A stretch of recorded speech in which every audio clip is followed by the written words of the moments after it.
Salut tout le monde, aujourd'hui on se retrouve pour une nouvelle vidéo très spéciale puisque ensemble nous allons créer le début du Random Legacy. Donc le programme de cette vidéo, c'est la création de notre héritière, la construction, enfin plutôt la rénovation d'un bâtiment de Glimmerbook et un grand retour sur l'histoire de notre héritière. Donc j'ai déjà créé la base de ma Sims, parce qu'en fait à la base elle existait déjà, mais j'ai perdu la session de ce challenge, et du coup en relançant les dés je suis retombée sur le meurtre des potions, ce qui m'a motivé à la remettre.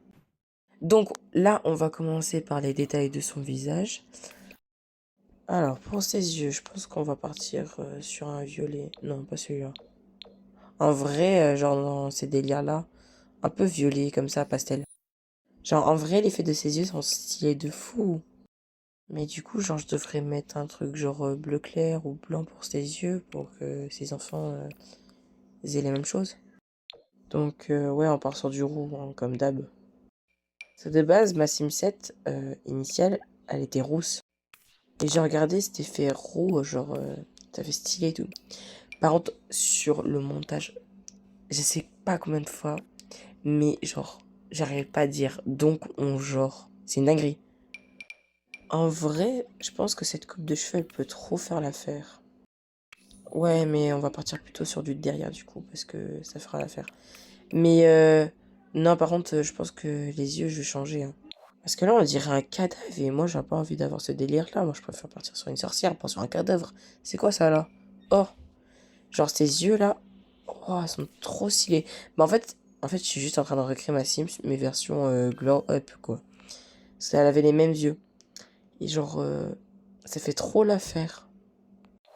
Bon, on va mettre un détail de peau, parce que genre, vas-y, c'est quoi la peau initiale de IE, là? En vrai, elle est stylée, mais vas-y, non. Il va falloir juste, genre, que j'installe les CC pour les rides et tout ça. Non, en vrai, elle a grave du flow, hein. Du coup, pour sa tenue, j'ai déjà choisi. Genre, on partirait sur une robe avec des fleurs. Du coup, non, voilà, celle-là. Et on partir sur quoi? En vrai, celle-là, ça fait trop l'affaire. Mais j'avais pensé à celle-là ou celle-là. Mais non, en vrai, je sais pas, hein. Celle-là, elle est trop simple. Ouais, je pense que celle-là, ça pourrait trop faire l'affaire. En mode, genre, les boucles d'oreilles voilà, celle-là, de Monde Magique, en vrai, elles sont grave stylées en noir. Donc, en vrai, je me répète trop, c'est une dinguerie. Mais genre, celle-là, ça ferait trop l'affaire. Non, en vrai, ça rend trop bien. Donc, pour les chaussures, en vrai, on partirait sur du basique, je pense. Là, ça, non, ça fait pas l'affaire. Genre, on pourrait pas prendre, genre, des talons. Non, mais là, ça fait trop chic. Ah, enfin. Je trouvais pas les chaussures, genre, j'ai trop galéré. Bon, bref. Du coup, pour le vernis, je pense qu'on va partir sur du mat. Alors, pour le make-up, du coup, je pense qu'on va partir sur quelque chose d'assez léger quand même. Genre un peu de highlighter au niveau du coin. Ah, non, au niveau du coin de l'œil. Et un petit trait d'eyeliner. Un truc assez simple. Ouais, voilà, genre dans ce délire-là. Non, je suis pas convaincue pour ce rouge à lèvres. On va partir plutôt sur un gloss. Ouais, voilà, genre ça. Ouais, ça c'est bien. Genre un petit truc qui brille, qui rajoute de la couleur. Parfait. Bah, on a fini pour le CES. Maintenant, on va passer à la construction. Dans les profondeurs d'une forêt ancienne, où la brume serpentait entre les herbes comme une herbe perdue, un enfant vint au monde sous la lune rouge. La nuit était silencieuse, hormis le chant des chouettes. Les grands chênes noirs s'inclinaient, formant des silhouettes inquiétantes dans l'obscurité. Au centre d'une clairière, un cercle de pierres anciens vibrait de lueurs, provoquant de trois symboles. L'une était rouge, l'autre mauve, et les derniers verts. Cela marquait le début d'un rituel. Une silhouette encapuchonnée s'agenouilla au cœur du rituel. Elle murmura des paroles incompréhensibles et posa sa main tremblante sur son ventre. Une magie soudaine crépita dans l'air, en réponse à l'énergie indomptée qui se libère autour d'elle. Puis un cri submergeait le silence de la nuit. Un enfant venait de naître. La femme tendit les bras et serra la petite contre elle. Le bébé ouvrit les yeux et fixa la lune rouge au-dessus d'elle. Pendant un instant, il semblait que la lumière répondait à son regard. Son premier regard où la peur et le secret régnaient. Sa mère sentit immédiatement que son destin serait hors du commun. Ses cheveux étaient d'un roux flamboyant et ses yeux violets, comme des améthystes ensorcelés. Elle vivait dans un village reculé où la magie était à la fois un bénéfice et une malédiction. D'anciennes créatures rôdaient autour de celui-ci. Ses parents faisaient partie d'un culte de jeteurs de sorts. Sa mère était une humaine au grand cœur. Mais depuis le rituel, elle redoutait le pire pour son enfant. Son père, lui, était un alchimiste brillant, mais il restait discret. Dès son enfance, elle comprit qu'elle n'était pas comme les autres. Très jeune, elle montra des signes de magie instinctive. Elle pouvait faire flotter des objets autour d'elle lorsqu'elle riait ou même pleurait. Kiki grandit sans enseignement de sorcellerie, chérissant la chaleur familiale tout en restant vigilante face au monde extérieur. Mais un jour, tout bascula. Un soir d'automne, Kiki jouait près du marécage aux frontières du domaine, lorsqu'une ombre bondit sur elle. Une griffure entailla son visage sous l'obscurité. Un loup-garou immense, au pelage noir, tacheté de reflets sanglants. Kiki sentit son cœur se glacer. Elle se débattit et voulut prendre la fuite, mais la créature courut plus rapidement. Ses griffes déchiraient l'air à quelques centimètres de son visage. Un cri s'échappa de ses lèvres, et à cet instant, une explosion de lumière jaillit autour d'elle. Ses parents arrivèrent aussitôt. Son père lança un sort de protection, si puissant que l'air vibra. Le loup-garou fut projeté en arrière, lâchant un couinement de douleur. Sa mère rattrapait Kiki, mais sous le choc de l'impact, elle fut tuée. Kiki et son père fuirent. Ils trouvèrent refuge ailleurs, mais ils ne seraient plus jamais en sécurité. Cette attaque n'était sûrement pas un accident. Après cet événement, Kiki ne fut plus jamais la même, surtout avec la marque sur son visage, qui lui rappellera ce moment pour toujours. Elle grandit avec une peur viscérale des loups-garous. Son cœur battait à chaque hurlement dans la nuit. Les années passèrent. Elle se forgea malgré son traumatisme, devenant une adolescente sûre d'elle. Pourtant, elle n'y connaissait rien, toujours rien en magie. Même si elle savait son existence, son père évitait tout sujet lié à cela, voulant préserver son innocence. Mais une nuit, il se volatilisa, ne laissant derrière lui aucun indice pour le retrouver. Kiki, brisée par cet abandon, devint méfiante envers les autres. Son charisme attirait les gens, mais elle gardait ses distances, ne laissant personne s'approcher trop près d'elle. Elle craignait l'amour, car aimer signifiait perdre ou risquer l'abandon. Après la disparition de son père, il ne restait plus rien pour elle. Alors, elle prit la route seule. Glimmerbook, un nom étrange pour une ville située au croisement de plusieurs routes. Kiki s'installa sur un terrain avec une tente appartenant à son père, près d'un buisson. Elle n'avait plus de famille, plus d'attache. Un chemin longeait la ville. Elle remarqua une lueur, elle prit et observa un autre sorcier qui traversait un portail. Elle se dit alors qu'elle pourrait faire de même. Elle rentra et vit la célèbre académie de magie, Spellwand. Elle fut prise de peur et retourna dans les rues de Glimmerbook. Elle ne toucha à aucune potion. Elle ne savait pas les préparer. Elle ne voulait pas. Du moins pas encore. Les nuits passèrent. Elle se demanda sans cesse ce que son avenir lui réserverait. Des jours s'écoulèrent, puis des semaines. Kiki resta seule, refusant de se lier d'amitié avec qui que ce soit. Un matin, alors d'un coup de vent balayant la ville, un journal sur l'alchimie atterrit devant sa tente. Elle le ramassa et réalisa que le marchand l'avait laissé tomber. S'approchant discrètement, elle vit et puis lui demanda un cristal de Glimmerbook et un grimoire de magie contenant 3 types de magie.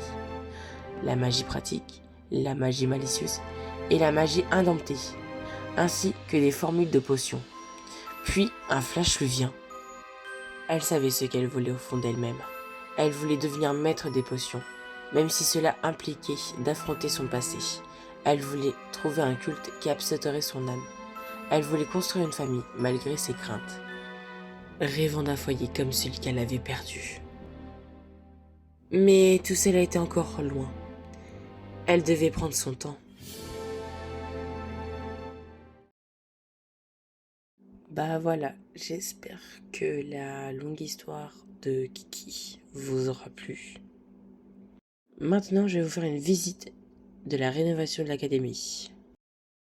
Donc ici, il y a la cour de l'académie avec le contour fait de pierre avec plusieurs cristaux que j'ai pris dans le débogage, avec une arche de mariage pour quelques personnes qui veulent se marier, un télescope pour la lune. Ici, donc on rentre par là. Donc ici, il y a l'entrée avec deux grands escaliers et sur les côtés deux statues.